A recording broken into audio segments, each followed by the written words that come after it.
दोस्तों नमस्कार। सनातन धर्म चैनल में आपका स्वागत है। दोस्तों, सनातन धर्म चैनल के माध्यम से जिन चीज़ों को मैं आगे बढ़ाना चाहता हूँ उसमें प्रकृति से जुड़ी हुई चीज़ें, भारतीय आयुर्वेद और भारतीय चिकित्सा पद्धति, भारतीय सनातन धर्म, इन सारी चीज़ों के बारे में चर्चा मैं करता हूँ और इसको तमाम माध्यम से आपको इनकी बातें बताने का प्रयास करता हूँ कि इसमें वास्तव में है क्या ये। तो आज फिर से एक नए मुद्दे को लेकर आगे बढ़ते हैं। दोस्तों, आप लोगों ने एक व्यक्ति का नाम सुना होगा, टी.एन. शेषन। वो मुख्य चुनाव आयुक्त थे।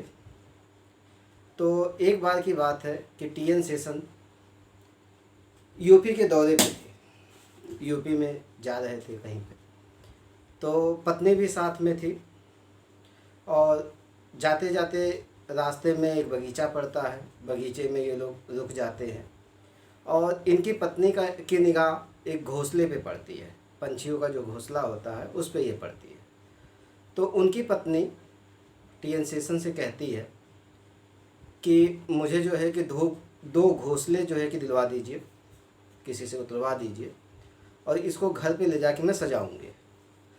टी.एन. शेषन अपने सिपाहियों को बुलाते हैं और कहते हैं कि 2 घोंसले ले आओ। सिपाही जाते हैं। एक बच्चा होता है, वो गाय चरा रहा होता है। उस बच्चे से कहते हैं कि मैं तुम्हें 10 रुपये दूंगा, तुम एक घोंसला उतार के दे दो। बच्चा नहीं उतारता है, मना कर देता है।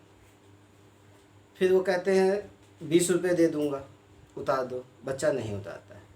बात टी.एन. शेषन के पास पहुंचती है। टी.एन. शेषन आते हैं और कहते हैं कि मैं तुम्हें 50 रुपये दूंगा, तुम ये घोंसला उतार दो। वो बच्चा कहता है नहीं साहब, आप मुझे हज़ारों रुपया दे दीजिए या संसार की कोई दौलत दे दीजिए, मैं इस घोंसले को नहीं उतारूंगा।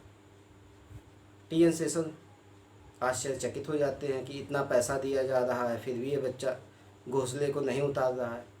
कारण पूछते हैं तो बच्चा बताता है कि सर साहब, इस घोंसले में चिड़िया के बच्चे हैं और ये अपनी माँ का इंतज़ार कर रहे हैं। शाम को जब इनकी माँ आएगी तो अपने बच्चों को ना पाकर कितना दुखी होगी। ये बात टी.एन. शेषन को बहुत गहराई तक प्रभावित करती है। वो कहते हैं कि एक चरवाहा, एक अनपढ़ गंवार चरवाहा जो स्कूल नहीं जाता है, गायों को चराता है, ये बात उसके समझ में आ गई। और मैं जो पढ़ा लिखा आई.ए.एस, मुझे ये बात क्यों नहीं समझ में आई। उनके अंतर मन तक ये बातें झकझोर देती है। दोस्तों, उन्हें लगता है कि ये जो ज्ञान है, हमें आंतरिक ज्ञान प्राप्त करना होगा। केवल सूचनाओं का संग्रह ही ज्ञान नहीं है। उस बच्चे ने जो प्रकृति से जुड़ी हुई चीज़ें मुझे समझा दी, वो मुझे ये सूचनाएं, ये चीज़ें क्यों नहीं समझा पाई। दोस्तों, कहने का मतलब ये है कि आप प्रकृति में जुड़े रहिए, प्रकृति से जुड़े रहिए, प्रकृति की चीज़ों को देखिए, बहुत आनंद मिलेगा। प्रकृति हमें बहुत सी चीज़ें सिखाती है। प्रकृति एक बैलेंस करके चलती है चीज़ों को। आप देखते होंगे, अभी 90 के दशक तक की मैं बातें आपको बता रहा हूँ।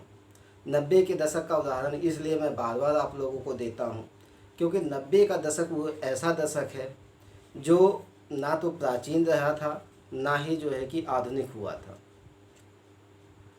1993 में आप जानते हैं एलपीजी आया था, उदारीकरण, जिसके माध्यम से लाइसेंस राज ख़त्म किया गया और यहाँ पे तमाम विदेशी कंपनियाँ आसानी से प्रवेश कर गई और भारत की सभ्यता को तोड़ने में उनका बहुत बड़ा हाथ रहा। आप देखेंगे घर घर में इस समय अश्लीलता पहुंच चुकी है। घर घर में लड़ाई झगड़े अजीब तरीके के हो गए हैं। वर्तमान समय में कोरोना की महामारी भी आप देख रहे हैं। आपको अभी याद होगा कुछ समय पहले कि सुसाइड की घटनाएं बढ़ रही हैं। जब हम प्रकृति से जुड़े हुए रहते थे तो हम सुसाइड नहीं करते थे। क्यों? क्योंकि हम मिट्टी से बात करते थे, हम अपने पशु पक्षियों से बात करते थे, हम पेड़ पौधों से बात किया करते थे, आसपास जो है प्यार मोहब्बत हुआ करता था। और आज हम प्रकृति से इतना दूर चले गए हैं कि हम खुद से ही जो है बातें केवल खुद से करते हैं, दीवारों से बातें करते हैं, हमें सुकून नहीं मिलता है। और एक समय ऐसा आता है कि लोग अपना हौसला, जीवन जीने का हौसला खो देते हैं और सुसाइड जैसा कदम उठा देते हैं। आप देख रहे हैं कि वर्तमान समय में जैसे जैसे हम प्रकृति से दूर जा रहे हैं, नेचर से दूर जा रहे हैं, वैसे वैसे समस्याओं का अंबार हमारे सामने खड़ा होता जा रहा है। एक के बाद एक समस्याएं, पर्यावरण प्रदूषण की समस्या, नदियों के प्रदूषण की समस्या, जमीन प्रदूषण की समस्या, मानसिक प्रदूषण की समस्या। सबसे बड़ी समस्या हो गई है मानसिक प्रदूषण की समस्या।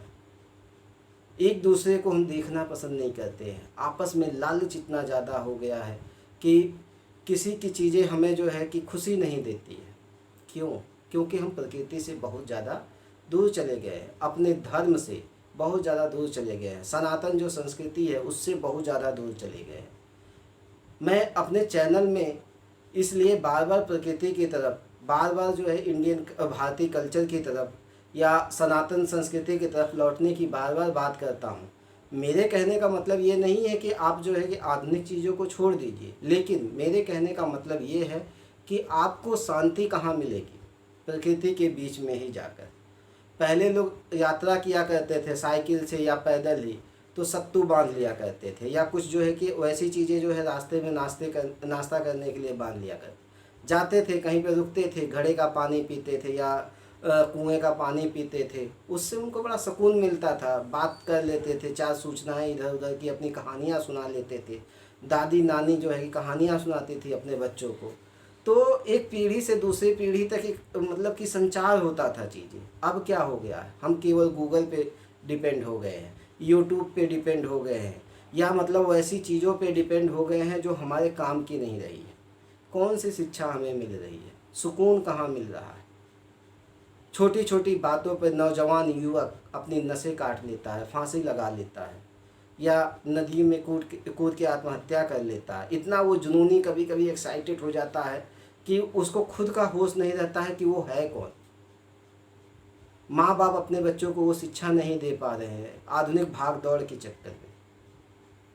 तो दोस्तों, बस मैं ये कहना चाहता हूँ कि आसपास आप भी पेड़ पौधे लगाओ। पेड़ पौधे लगाओगे तो उससे बड़ा सुकून मिलेगा, शांति मिलेगी। एक एसी वाला रूम उतना शांति आपको नहीं दे सकता है जितनी शांति आपको एक पेड़ के नीचे बैठने पे जो छांव देती है वो दे देगा। करके देखो आप लोग। जिस दिन आप एक पेड़ लगाओगे और वो पेड़ बड़ा होगा, जैसे जैसे आपको बड़ा सुकून मिलेगा। मैंने अपने जीवन में एक प्रण किया है कम से कम 6 लाख पेड़ लगाने और लगवाने का, दोनों मिला के। और कैसा पेड़? बबूल और लिप्टस का पेड़ नहीं, पीपल का पेड़, पाकड़ का पेड़, आम का पेड़, नीम का पेड़, जामुन का पेड़। कई फायदे हैं इसके। एक तो छायादार है, ये सारे पौधे छायादार हैं। दूसरा, ऑक्सीजन बहुत ज़्यादा देते हैं। और तीसरा, औषधि है, जिसको आप लाखों रुपए की दवाई आप खाकर जिन रोगों को आप ठीक नहीं कर सकते हो, वो भारत में मिलने वाली घास फूस की जो जड़ी बूटियाँ हैं, अगर उसका सही तरीके से उपयोग करें तो वो कर सकती है। तो दोस्तों, मैं इस चैनल के माध्यम से बार बार आपसे यही आग्रह करूँगा कि पेड़ पौधे लगाओ, प्रकृति की तरफ लौटो, प्रकृति में जाके अपना समय बिताओ। कुछ ना कुछ आपको सीखने को मिलेगा। अभी लॉकडाउन का समय चल रहा है, आपने देखा तीसरा महीना पूरा हो गया है। बहुत से पक्षियाँ वैसी दिख रही हैं जो गायब हो गई थी। चिड़ियों की चहचहाट हमने जो है सुनना बंद कर दिया था। दिल्ली जैसे शहर में कहा जाता है 70 साल के बाद आसमान हमें जो है फिर से नीला दिखाई देने लगा। यानी इतना प्रदूषण हमने फैला दिया था। जिस गंगा को साफ करने के लिए अरबों रुपए हम खर्च करते थे, उसके लिए गंगा मंत्रालय भी हमने बना दिया था, फिर भी गंगा साफ नहीं होती थी करप्शन की वजह से। और आज मात्र जो है कुछ समय लॉकडाउन हमने कर दिया, पूरी गंगा साफ हो गई, पर्यावरण प्रदूषण का स्तर एकदम जो है नीचे गिर गया। तो दोस्तों हमें समझना पड़ेगा, इस लॉकडाउन से भी सीख लेना पड़ेगा। मानता हूँ कुछ आर्थिक नुकसान हुआ है, लेकिन इस आर्थिक नुकसान की भरपाई की जा सकती है। आप करके देखिए, बहुत अच्छा लगेगा, आपको सुकून मिलेगा, जीवन जीने की इच्छा होगी आपकी। धन्यवाद दोस्तों।